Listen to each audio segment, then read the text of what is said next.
쉽지만 어긋남이 없는 공부를 위해서 해피법당이 개설하는 새출발법회 16번째 시간입니다. 불교적 제사 방법을 주제로 두 번의 공부를 했는데요. 이때 제사라고 하면 나의 이익과 행복을 생겨나게 하고 오랫동안 유지하기 위함을 목적으로 한다는 것을 알아보았습니다. 우리가 지난주, 지난주 공부한 바에 의하면 그렇지요. 지금 제사라는 단어로 번역되는 인도말 빨리어가 두 가지가 있다라는 것을 보았고요. 그랬을 때 경전은 한 가지 측면은 돌아가신 분을 위한 제사의식, 우리가 망자공양 이렇게 번역을 했지요. 그랬을 때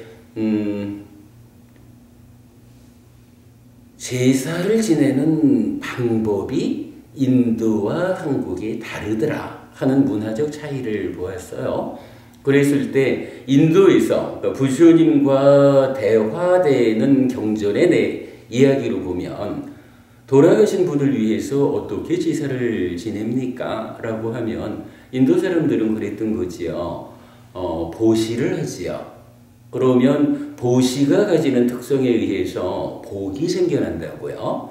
그러니까 보시에 의한 공덕이 생겨나면 그 공덕을 돌아가신 우리 어머니, 돌아가신 우리 아버지, 이렇게 돌아가신 분, 즉 망자를 위해서 공양 올리는 그런 제사를 한 가지로 지내는 거지요.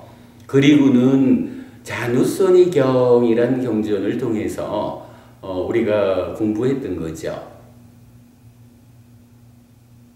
내가 보시를 하고 그 공덕을 이렇게 회양해 드리고자 하는데 이것이 적절합니까? 정말로 돌아가신 우리 어머니, 돌아가신 우리 아버지가 이 공양을 받으실까요? 라고 질문했을 때 부처님 답변은 아주 명확했지요. 적절할 수도 있고 적절하지 않을 수도 있다. 기준이 무엇입니까? 죽은 자가 악귀 세상에 태어나 있다면 받을 거지만 악귀 세상이 아닌 다른 것, 물론 여기는 지옥에 태어났거나 축생에 태어났거나 인간이거나 하늘 세상에 태어났어도 받을 수 없다, 이렇게 말을 하죠. 왜냐하면 각각이 자기들의 삶을 유지하는 음식이 달라, 이랬던 거였죠. 오직 악귀 세상만이 악귀 세상 고유한 음식이 있는가 하면 거기에 후손들이 이렇게 보시공덕을 지어서 회양해주는 그것을 또 하나의 음식으로 한다. 이 부분 우리 명확하게 이제 알지요. 돌아가신 분을 위해서 우리가 어떤 일을 할 수 있을까라는 데 대해서 경전이 알려주는 확고한 기준입니다. 그러니까 부처님이 알려주는 이런 기준을 바르게 몰라서 돌아가신 분을 위해서 내가 참으로 많은 일을 하고자 하지만 그것이 적절하지 못한 일을 할 수도 있다. 달리 말하면 헛수고를 하는 것일 수도 있다라는 측면에서 정말로 공부하는 불자라면 현명하게 대처해야 한다라는 거 다시 강조드리죠. 그런가 하면 인도 말에서 또 하나의 제사라는 말이 있었죠. 그 제사를 이제 꾸타단타경이라는 디가니까야 5번째 경이 설명해주고 있죠. 뭐라고 하나요? 나의 이익과 행복을 생겨나게 하고 오랫동안 유지하기 위해서 제사를 지내고자 합니다. 이런 이야기였죠. 그런데 이 제사를 지내는 방법이 어땠나요? 인도 사람들, 그러니까 인도식의 제사 방법이 대표적으로 경전에서 그렇게 나오죠. 소를 700마리, 양을 700마리 이래가지고 심지어 3,500마리나 되는 짐승을 죽여가지고 그 피로 짐승의 생명을 신에게 바쳐가지고 그 힘으로 내가 이익과 행복을 얻으리라. 요런 제사를 지냈다는 거잖아요. 그리고는 부처님한테 그런 제사가 괜찮을까요? 하고 여쭤보니까 부처님이 당신의 전생 이야기, 궁중재간으로 있었을 때 이야기를 부처님 들려주지요. 그러면서 내가 전생에 부처 되기 전이니까 깨달음이 완전하지 못했기 때문에 그때는 오직 살생하지 않아야 됩니다. 그대가 그대의 이익과 행복을 위해서 제사를 지낸다고 하면서 수천 마리의 생명을 죽이는데 사실은 그 생명 값을 받아가지고 그대에게 이익과 행복을 줄 수 있는 어떤 존재가 있는 거 아닙니다. 그거 헛수고입니다. 요걸 알려주죠. 그러면서 사실은 더 강조하는 게 뭐예요? 잘 알아야 됩니다. 그대는 이루은 생명의 값으로 이익과 행복을 바란다고 하지만 이익과 행복이 없는 뿐만이 아니라 행복하기 위해서 어떤 일을 해요? 수천의 생명을 죽이잖아. 달리 말하면 우리 엊그저께 저기 수영고분이 그 얘기 했죠. 5개 중에 가장 지키기 어려운 거 결국은 불살생계 이런 거 우리가 다 공감했고요. 10악업이라고 말하는데도 첫 번째가 살생이거든요. 어쨌거나 다른 생명을 해치는 거, 죽이는 거, 이거는 가장 큰 과와 보가 따르는 거잖아요. 근데 글쎄 나는 이익을 얻고 행복을 얻고 싶어요? 이러면서 하는 짓이 뭐냐 하면 업 중에, 행위 중에 가장 나쁜 결과를 초래하는 생명을 죽이는 일을 하고 있잖아요. 그것도 수천 마리나. 그래가지고 부처님 그 전생에 일단은 살생을 수반하지 않는 제사를 지내야 합니다. 라고.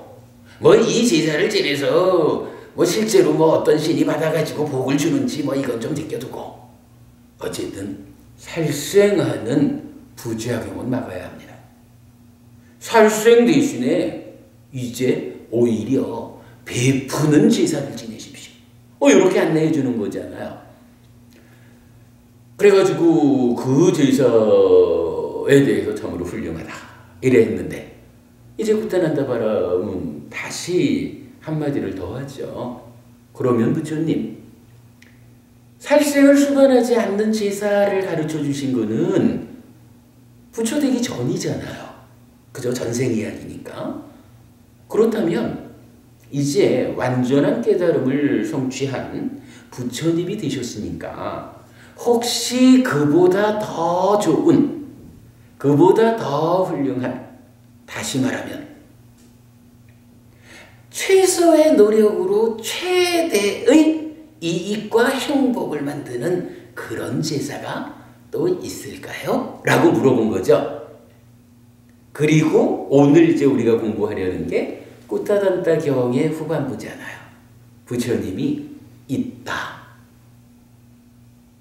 이제 깨달음이 완성된 지금 부처로서 제시하는 훨씬 쉬우면서도 커다란 결실을 가져오는, 그러고 부작용은 없는, 그래서 참으로 이익과 행복이 보장되는 그런 제사 방법이 있다. 이렇게 알려주는 거잖아요. 우리가 오늘 그 이야기 주제로 삼았죠. 자, 그 이야기 좀 보겠습니다. 자, 나눠드린 교재 조금 읽어볼게요.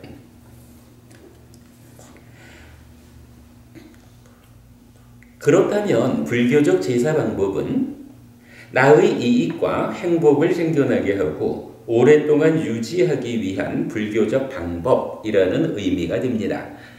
제사라는 번역어의 문화적 차이를 감안할 때 꾸타단타 경의 주제는 이렇게 이해되어야 타당할 것입니다. 즉, 이익과 행복을 만들고 유지하기 위한 불교적 방법입니다. 그러니까 굳이 제사라고 우리 표현하지 않아도 되는 거예요. 불교적으로 어떻게 하면 이익과 행복이 만들어질까요? 요 얘기죠.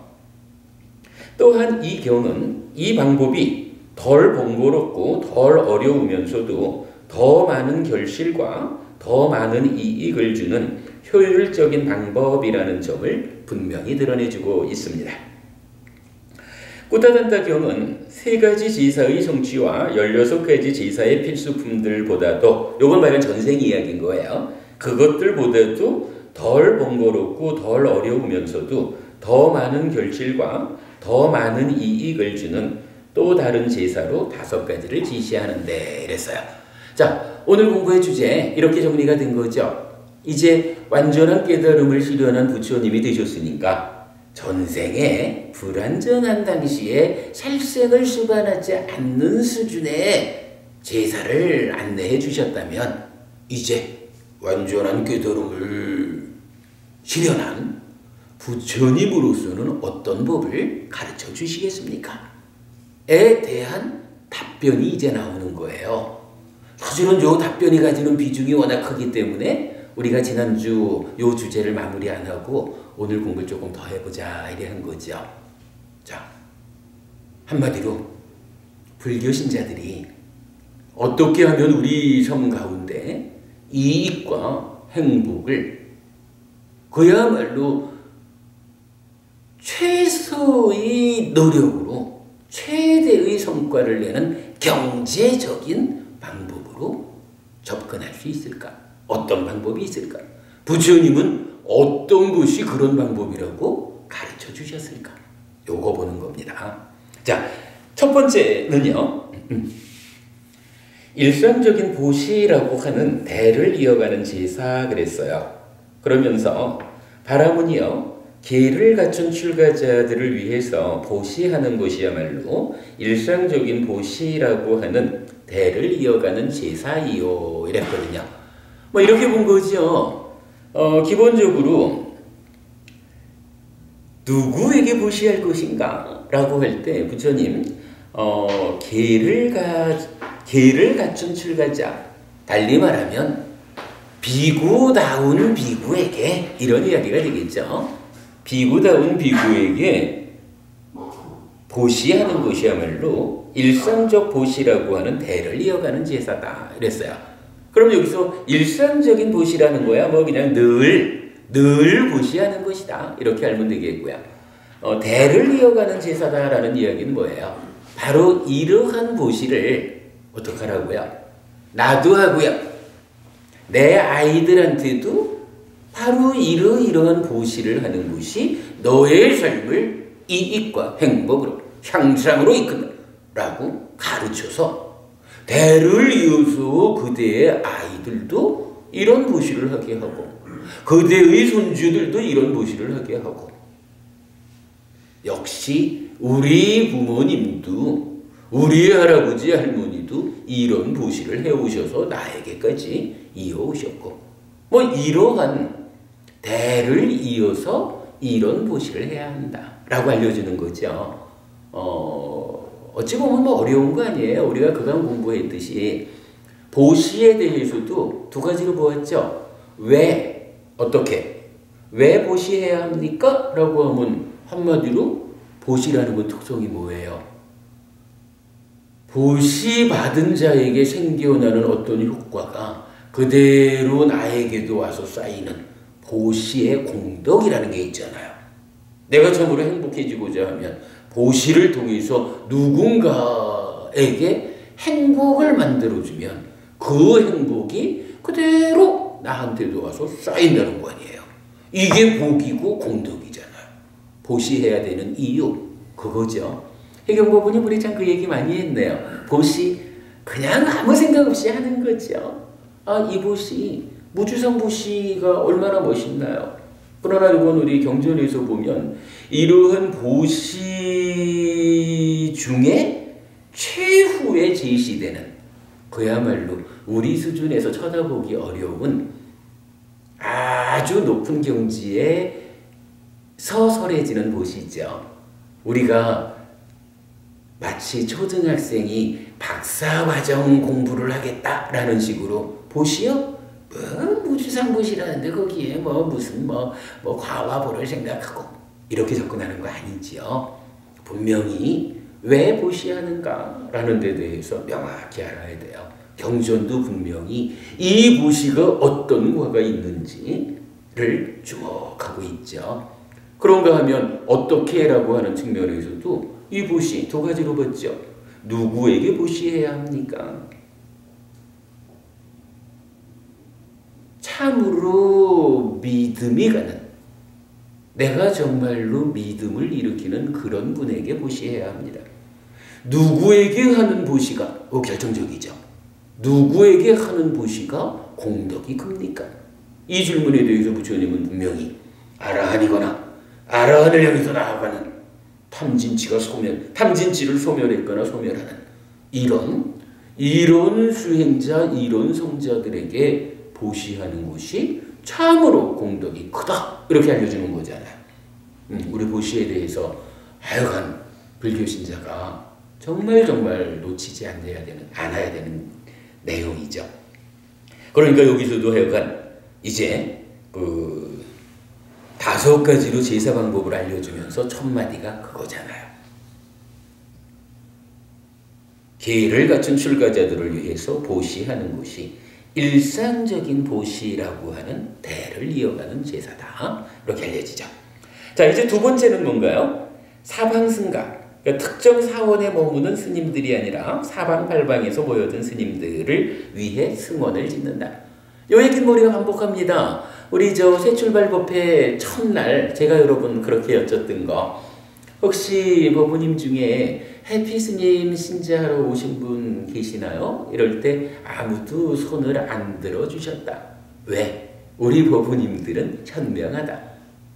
해피 스님 신자가 되기를 저도 그렇고 법부님들도 그렇고 원하는 거 지향하는 게 아니지요.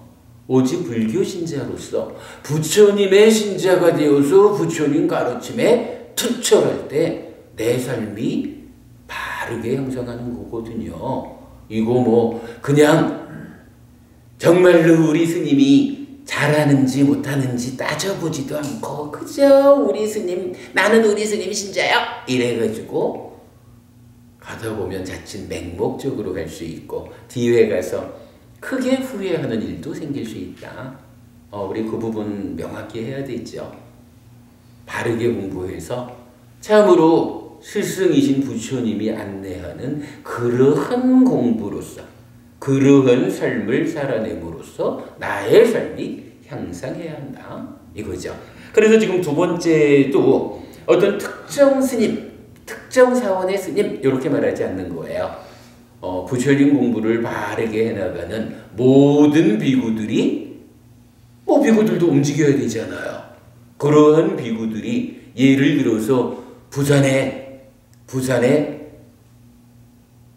법당을 선언을 하나 만들었다. 그리고는 법부님들이 중심이 되어가지고 예를 들어 선언을 관리한다. 그러면서 참으로 가르침에 의지해 살아가는 스님들이시라면 언제든지 이곳에 와서 머무십시오. 라고 절을 지어가지고 그렇게 헌정을 한다는 거예요. 이러한 것이 바로 두 번째 방법이다. 이렇게 알려주는 거죠. 그러니까 불사라고 하는 개념을 우리가 잘 봐야 된다는 거예요. 불사. 우리가 불교 신자들이 살아가면서 평생 만나는 이야기가 불사하는 거잖아요. 이 불사 어떻게 해야 됩니까? 기준이 들어가는 거예요.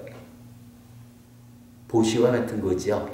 기왕에 내가 불사를 했다면 이 불사가 참으로 커다란 쓰임새를 가져서 그로 인해서 나에게 커다란 이익과 행복이 돌아와야 합니다.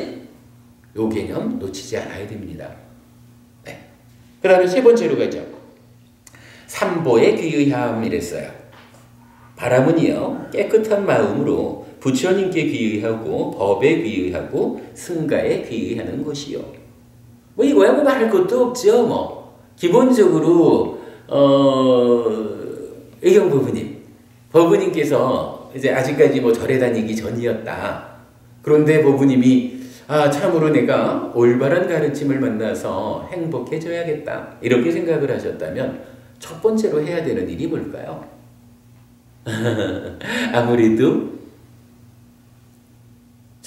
많은 사람들과 의논을 해서 정말로 세상에 올바른 스승이 계시는구나. 부처님이 그분이구나 라고 알게 되면 일단 부처님을 스승으로 모시는 이런 나의 의식이 있어야 되겠죠. 그게 뭔가요? 바로 여기서 말하잖아요. 깨끗한 마음으로 불법승 삼보에 귀의하는 것. 삶을 형성하기 위해서 첫 번째 할 일이요. 스승을 찾아가지고 그 스승을 나의 스승으로 받아들이는 귀의라고 하는 이 일이 필요한 거예요. 그러니까 삼기의, 불법승 삼보에 귀의한다라는 이 이야기는요. 내 삶을 향상하자라는 이 전체 길의 출발절이에요. 첫 발을 띄는 게 이거거든. 그러니 이 일이 얼마나 이익되고 행복을 주는 길이에요. 삼보에 귀의하는 거, 이것이 제사다. 이익과 행복을 주는 일이다. 라는 의미 이해할 수 있는 거죠. 삼보에 귀의하는 일은 참 중요해요. 그래가지고 우리 법과 테라와다에서 아니지 뭐 어느 불교나 마찬가지지 뭐 그 한국 불교에서도 법회 때마다 삼계일을 하잖아요. 매일매일 불법승 삼보를 스승으로 부처님을 스승으로 받아들이는 이 일을 반복하는 거예요. 그럼으로써 내가 부처님 제자로서의 삶에 어긋나지 않는 거예요. 부처님 꾸따단다 경에서도 불법승 삼보에 귀의하는 것, 이것이 세 번째 제사다. 이렇게 알려지는 거죠. 자, 그 다음에 네 번째입니다. 오계를 지킴입니다. 바라문이요, 깨끗한 마음으로 학습 계목들을 받아 지니는 것이니 생명을 해치는 것을 금하고 주지 않은 것을 가지는 것을 금하고 삿된 음행을 금하고 거짓말하는 것을 금하고 방일하는 근본이 되는 술과 중독성 물질을 섭취하는 것을 금하는 것이요. 오계라고 하는 것은 일단은 이제 부처님께서 불교 신자들을 위해서 제시해지는 삶의 질서입니다. 이러한 질서를 지키면서 살아가면 삶이 괴로움을 만들지 않고 행복으로 나아간다. 이거거든요. 사실은 이 오계가 불교에만 있는 건 아니에요. 예를 들어서 박고부님 우리 얼마 전에 니간타와 관련한 공부했었죠. 그럴 때도 보면 니간타, 즉 자이나교에도 오계가 있어요. 그런데 오계의 내용이 우리랑 좀 다르죠. 그러니까 우리는 어쨌든 불교 신자로서 부처님이 제시해준 삶의 질서로서의 오계를 받아들이는 거예요. 그래서 우리 삶을 거기에 맞추어 간다라는 거 중요해요. 오계, 우리 계속 공부하는 거고요. 자, 그 다음에 이제 다섯 번째가 개정해를 구족해라 라고 나와요. 사문과경이라고 디가니까야 두 번째 경인데, 사문, 불교식으로 말하면 스님 이 얘기겠죠. 사문들에게 어떤 결실이 있는가를 설명하는 경인데요. 이 경은 불교 수행의 기준을 제시하는 경전이에요. 그래서 사문과경이 말하는 계를 지키는 일에서부터 시작해가지고 사념초 수행을 통해서 삼매에 들고 삼매 이후에 또 사마타 위빠사나의 과정을 쭉 거치는 요런 포괄적인 수행의 체계가 사부니카야 전체에서 기준이 되어요. 요거는 우리가 지금 새출발법배 하면서 이 내용을 설명하기에는 좀 어려울 것 같아서 부처님께서 개정해를 구족해라. 즉 앞에 네 가지에 이어서 다섯 번째로 이익과 행복을 만드는 방법은 수행하는 것이다. 이렇게 알려주셨다라는 것만 하고 넘어가도록 할게요. 우리가 뒤에 특히 우리 해피솔법회를 통해서 계속적으로 이 수행 관련 이야기를 하고 있으니까 그렇게 참고하기로 하고 넘어갑니다. 자, 이렇게 해가지고 부처님이요 꾸따단다 바라문이 질문한 거, 부처님 살생을 수반하지 않는 그러한 제사는 부처님 아직까지 깨달음이 완성되기 이전에 전생에 가르쳐 주신 거니까 이제 부처님이 되셨는데 더 좋은 게 없나요? 이렇게 질문했을 때 부처님이 있다. 이제 정말로 최소의 노력으로 최고의 성과를 거둘 수 있는 아주 경제적인 효율 높은 그런 방법이 있다. 라고 지금 5가지를 제시해 주신 거예요. 여러분 이거 뭐 충분히 잘 설명이 되었죠? 예, 요렇게 그 5가지의 제사 방법, 뭐 굳이 제사라는 말을 쓰지 않아도 어떻게 하면 내가 이익을 얻고 행복해질 것인가라는 데 대한 부처님의 가르침, 우리 삶의 지침을 이렇게 배운 거예요. 자, 여기까지로 해서 기본적으로 불교적 제사 방법이라고 하는 하나의 주제를 마친 것으로 하겠습니다. 그리고 이제 남은 시간 동안에는 요 주제와 관련해서 우리가 좀 연결되는 이야기를 몇 가지 좀 볼 게 있어요. 자, 2페이지로 넘어갔습니다. 참고 1 이랬거든요. 자, 5가지 중에 앞에 2개가 뭔가요? 첫 번째는 일상적인 보시라고 하는 대를 이어가는 제사가 있었고요. 2번째는 사방승가를 위해 승원을 지음 이랬죠. 이 2가지 따지고 보면 다 그 보시하는 일이지요. 불사하는 일이지요.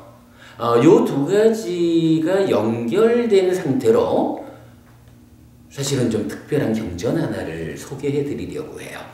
요거 우리 해피 캠페인에 포함되어 있는 경전인데요. 한번 보겠습니다.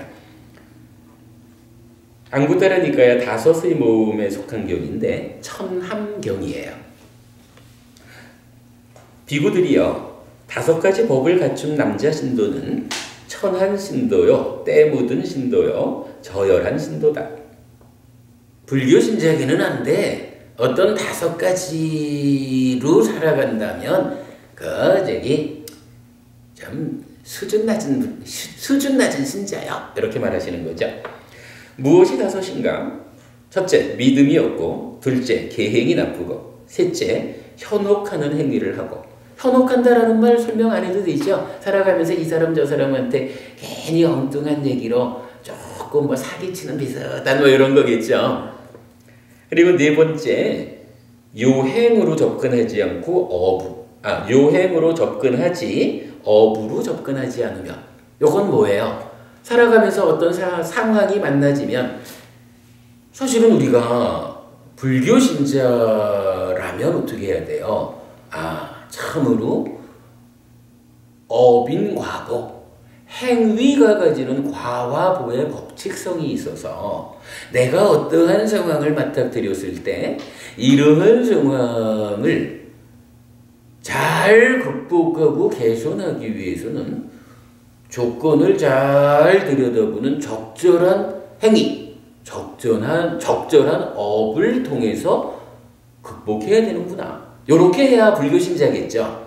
그런데 지금 천하다라고 부처님 말씀하시는 이 사람은 불교 신자임에도 불구하고 이런 행위가 가지는 과와 보의 법칙성에 의거한 적절한 대응을 할 생각을 안 하고 어찌 좀 되겠지 뭐 이런 요행을 바란다는 거예요. 요행을 바라는 쪽으로 이렇게 접근을 해나가야지 바른 가르침으로 실수로 업을 지음으로써 상황을 해결하려 하지 않는 그런 개념이에요. 사실은 이런 사람 많아요. 불교 신자 중에도. 부처님 말씀에 의하면 천한불자예요. 그 다음에 이제 5번째,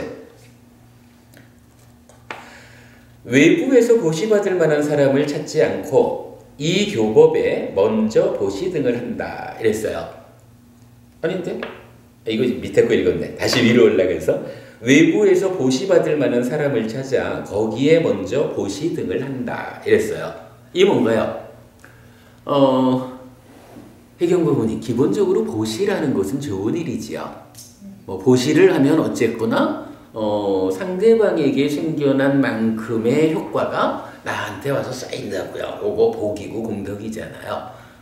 그런데요, 부처님 지금 이렇게 말씀하시는 거예요. 보시를 하십시오.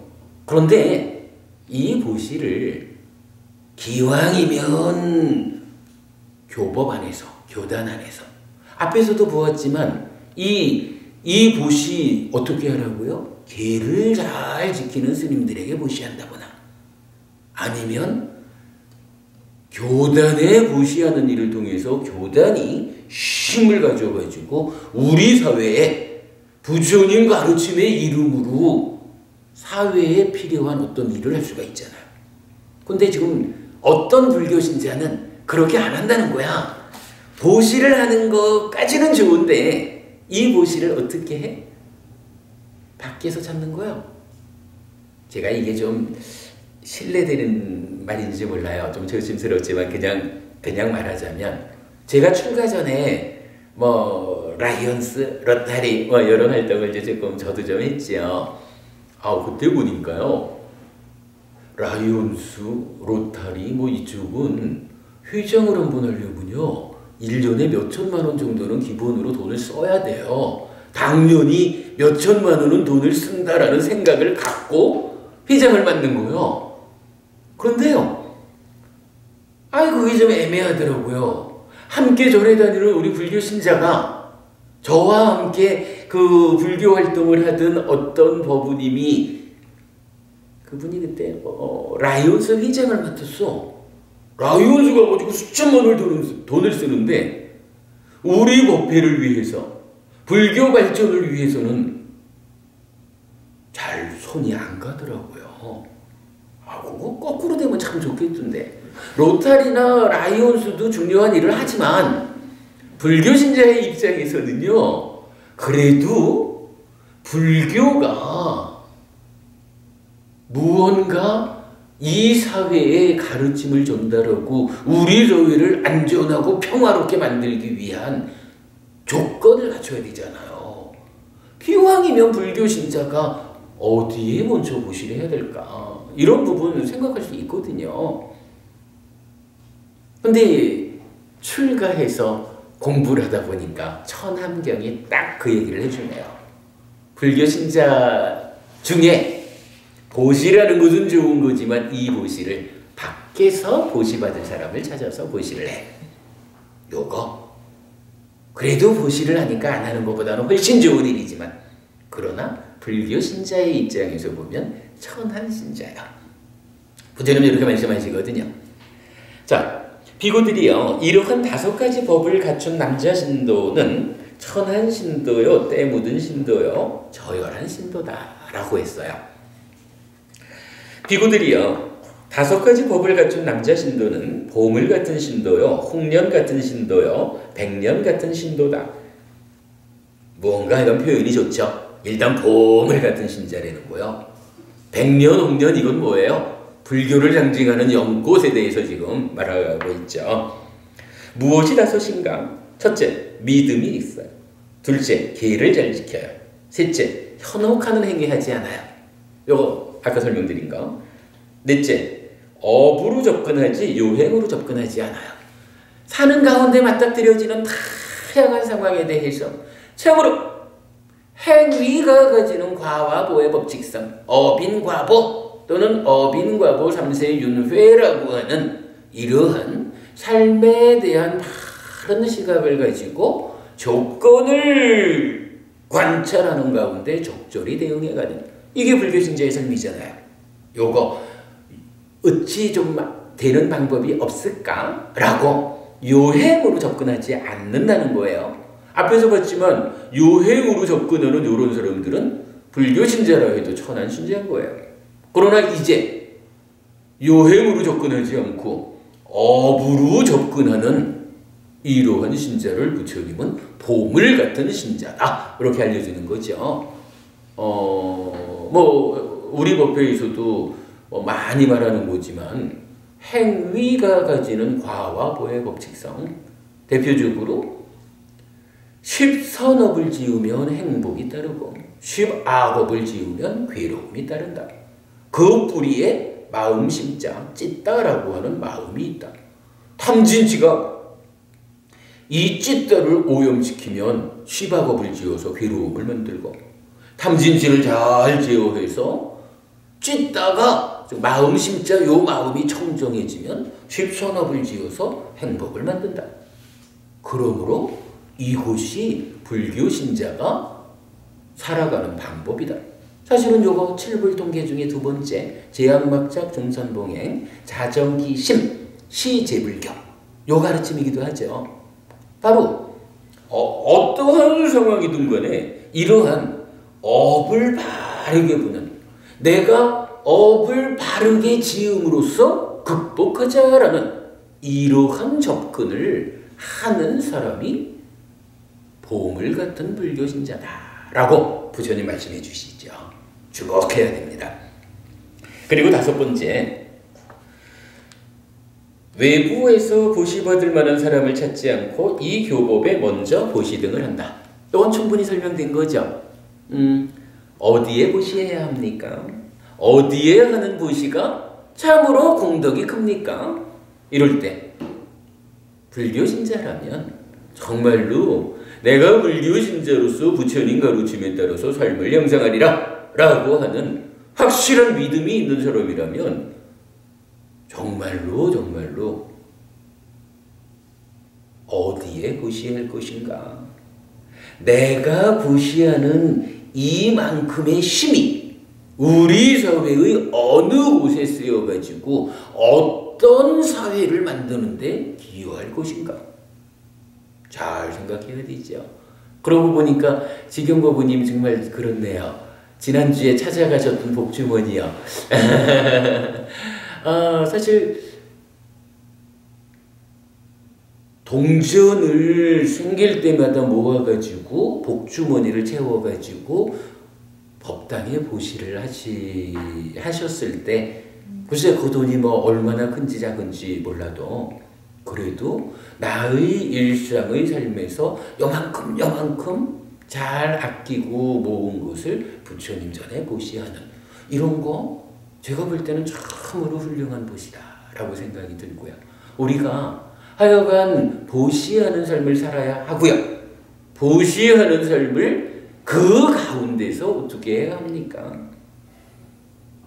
교단 안에 먼저 보시함으로써 부처님 가르침이 힘을 가지고 우리 사회에 보편적 가치로 자리 잡을 수 있게 내가 기여하는 것. 그럴 때 우리 사회가 얼마나 안전하고 평화로워질 것인가. 부처님은 지금 이러한 제자가, 이러한 신자가 보물 같은 신자다라고 보시를 어떻게 해야 되는지 명확한 가르침을 주시는 거예요. 요거 우리 진짜 잊지 않아야 할 겁니다. 자, 일단 이렇게 놓고 보면 어때요? 5가지 이 이과 행복을 주는 방법 중에 앞에 2가지 일상적 보시라고 하는 대를 이어가는 제사와 사방승가를 위해 승원을 짓는 요 2가지 천함경 하나를 통해서 우리 잘 좀 설명이 되지요. 우리 해피 캠페인에서 요 천함경을 직접 활용해가지고 보물 같은 불자 되기라는 캠페인을 올려놓고 있어요. 자, 그 다음에 참고 2번으로 가보겠습니다. 이제 5가지 중에 뒤에 있는 3가지요. 삼보의 귀의함, 5계를 지킴, 계정의 구적, 요 3가지는 불교 신행의 중심이 됩니다. 우리가 이전에 몇 주 전에 그 보시의 분석경을 통해 가지고 포교가 어떠한 것이냐라는 것을 좀 보았죠. 자, 그랬을 때 그 보시의 분석경 맞지만니까요 142번경에 의하면 포교 구체적으로 무엇입니까? 라고 하면 첫 번째 삼보에 귀의하게 해줘야 되죠. 해경법부님 우리 좀 전에 말한 거지만 어쨌든 불교 신자로서의 삶은 어떻게 시작돼요? 삼보에 귀의하는 것부터 시작이 되는 거죠. 그러니까 포교라는 거 일단 삼보에 귀의하게 해주는 거예요. 그러니까 참으로 내가 삶을 향상하기 위해서 어떤 스승을 의지해서 살아야 할까라고 할 때 참으로 부처님이 계십니다. 부처님이야말로 완전한 깨달음을 실현한 최고의 스승입니다. 의지하실 분입니다. 라고 부처님을 소개함으로써 삼보에 귀 있게 해주는 게 포교의 시작이죠. 두 번째가 뭔가요? 오계를 지키게 해주는 거죠. 이어지는 같은 맥락이죠. 그리고 세 번째가 네 가지 높은 마음을 가지게 해준다라고 했고요. 네 번째가 고진멸도 사성지를 확신하게 해준다라는 요 네 가지를 실행할 수 있게 인연이 되어주는 것, 요게 포교하는 것이다 라고 우리가 공부를 했죠. 근데 이제 요 내용을 보면 삼보에 비익하는 거나 오계를 지키는 거나 네 가지 높은 마음을 가지게 하는 거나 고진멸도 사성지를 확신하게 해주는 요거나 우리가 지금 보는 그 제사 방법 중에 삼보에 기의하고 오계를 지키고 계정회를 구족하는 요게 맥락으로 보면 같은 거죠. 그러니까 그래서 제가 이렇게 쓴 거예요. 그렇다면 포교도 자기 신행, 자기의 신앙생활의 중심이 되는 이 세 가지를 다른 사람에게 권해주는 행위라고 말할 수 있을 것입니다. 이랬어요. 그러니까요. 우리 이제 주변에 보면 열심히 포교하는 사람 있잖아요. 포교 잘하는 분들 계시죠. 그런데 그 포교가 뭐 하는 건데? 어떻게 하는 건데? 라고 하면 우리가 지금 이렇게 연결해서 보니까 명확해지죠. 불교 신자는 일단 자기가 그러니까 자기 스스로의 신앙생활이 삼보에 기의하고 오계를 지키고 기정회를 닦는 수행하는 삶이 되어야 하는 거예요. 그리고는 내가 불교 신자로서 살아가는 요 모습을 그대로 당신도 이러한 삶을 살아보십시오 라고 권해주는 거, 요게 포교라는 거예요.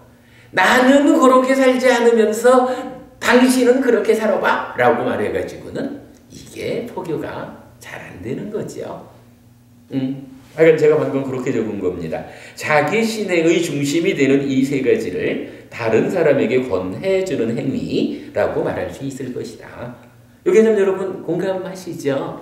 네, 그렇게 되고요. 자, 이때 이제 그 보시의 분석경이 말한 보시의 분석경으로 이제 조금 좀 넘어와 볼게요.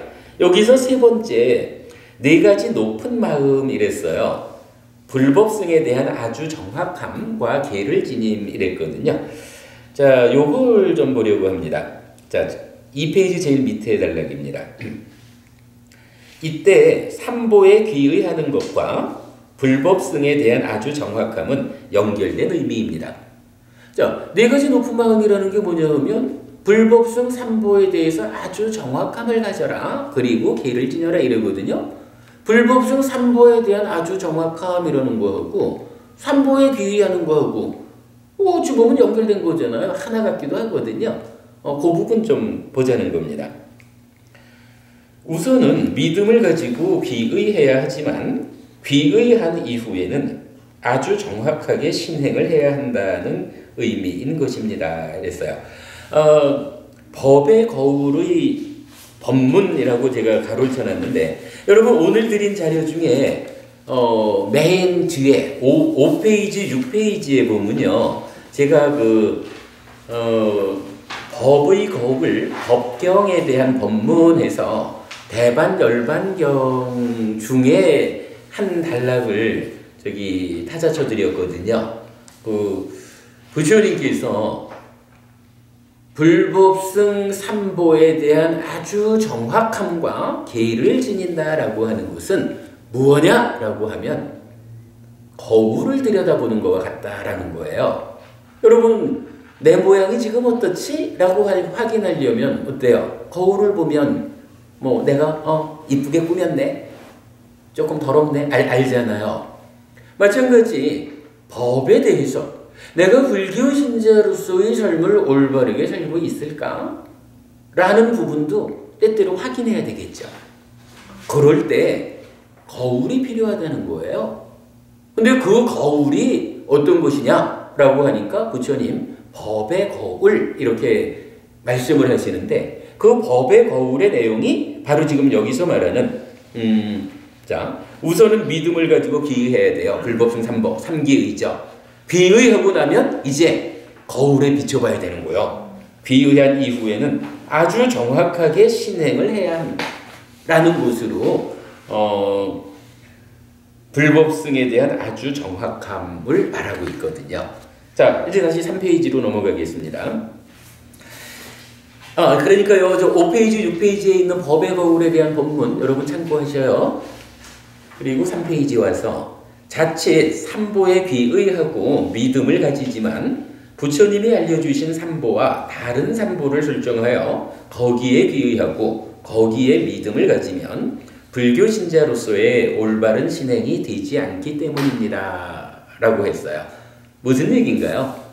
나는 불교 신자요 해가지고 불법승 삼보에 대해서 귀의했다 하고 믿는다라고 하는데 부처님은 나는 이러이러한 사람이다 라고 법의 거울을 통해서 부처님이 스스로 당신을 정의해주고 있거든요. 부처라는 존재는 이러한 존재다. 아라한이고 정등각이고 명행족이고 선서고 세간회고 무상조장보고 천인사고 불세존이요. 이렇게 부처님이 당신을 딱 정의해 주거든요.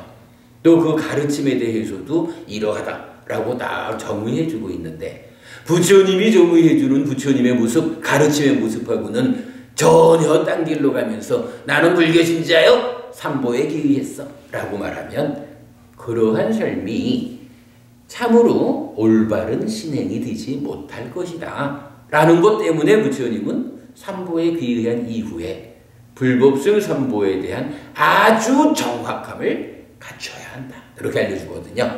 그래서 그 표현 제가 이렇게 했습니다. 즉 효율적으로 이익과 행복을 만들지 못한다는 의미이니 주의해야 합니다. 달리 말하면 오늘 우리가 꾸다닥다 경에서 보는 거지만 부처님 공부를 표현하자면 이 공부에 의해서 이러한 신앙생활에 의해서 나의 삶의 이익과 행복이 그것도 최소의 효과로 최대의 성과를 내는 아주 경제적인 이런 방법이 부처님 공부인데 이제 정작 불법승 삼보에 대해서 부처님이 정의해주는 모습과는 전혀 엉뚱한 데 가가지고 다르게 불교 신앙 생활을 한다라고 하면 어떻게 돼요? 결국은 가르침에 의해서 생겨날 수 있는 이익과 행복이 줄어들 것이다. 요 측면이죠. 불법승 삼보에 대해서 아주 정확함을 갖춰야 된다라는 의미를 우리 그렇게 보아야 합니다. 이거 한번 제가 쭉 좀 읽어볼까요? 부처님에 대한 아주 정확함은 열의 시포 또는 붓다구덕으로 부처님을 아는 것입니다.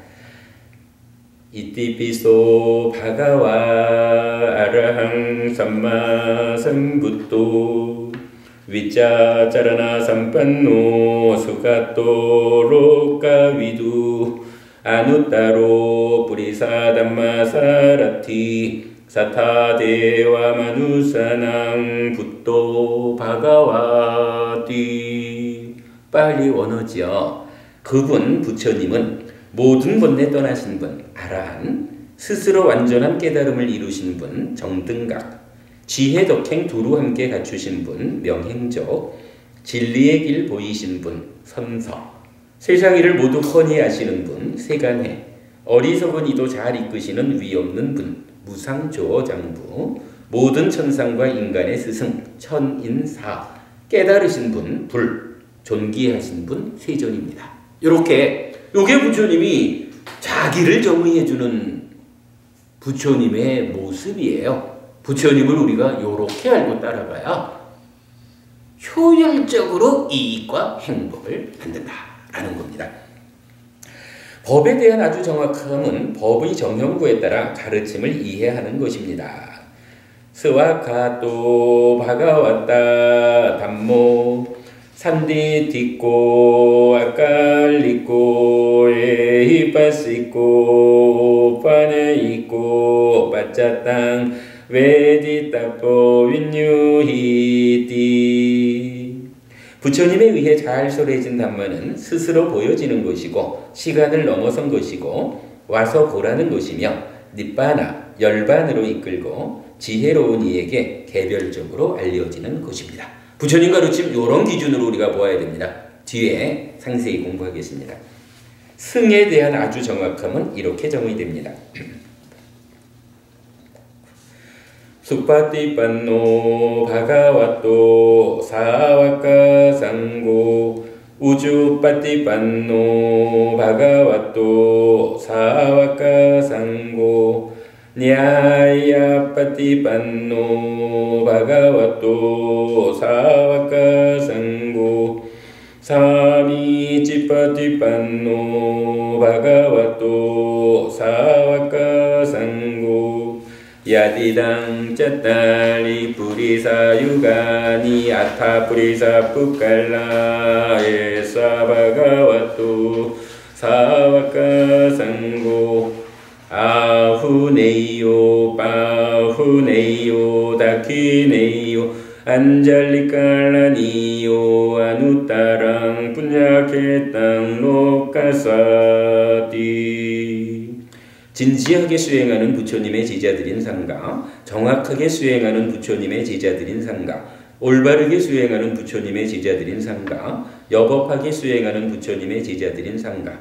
이분들 네 쌍의 대장부여 여덟 무리의 손자들, 이분들이 부처님의 제자들인 상가이니 공양 올릴 가치 있는 분들, 환영할 가치 있는 분들, 보시 올릴 가치 있는 분들, 합장 공경할 가치 있는 분들이며 이 세상에서 비교할 수 없는 복을 짚는 대상입니다. 그러니까 여러분 이런 거예요. 불법승 삼보에 비유했다라고 하면 이제 불교 신자로서의 삶이 시작되고 이제 불교 신자로서의 삶이 참으로 나에게 이익과 행복을 주는 삶이기 위해서는 불법승 삼보에 대한 아주 정확함이 필요하다. 이때 어떤 것이 아주 정확함이냐라고 하니까 부처님 법의 거울경을 통해서 이제 제가 방금 읽어드린 이러한 불법승에 대해서 부처님이 직접 정의하신 이 내용을 늘 거울 삼아 비춰보면서 살아라. 내가 부처님을 이렇게 알고 있고 가르침을 이렇게 알고 있고 승가를 이렇게 알고 있다면 이것은 올바른 불교 신자의 삶이고 나에게 참으로 커다란 이익과 행복이 결과될 것이다 라고 알면 맞는 것이다 라는 거죠. 자, 뒤에 뭐 5개 있는데 요거 5개는 우리가 계속 말하니까 뭐 시간이 충분히 되었네요. 5개는 생략하고 오늘 법회 여기까지 하도록 하겠습니다. 요 법의 거울경 여러분 읽어보시기 바랍니다. 예, 수고하셨습니다. 네, 잠시 쉬었다가 말씀 나누도록 하죠.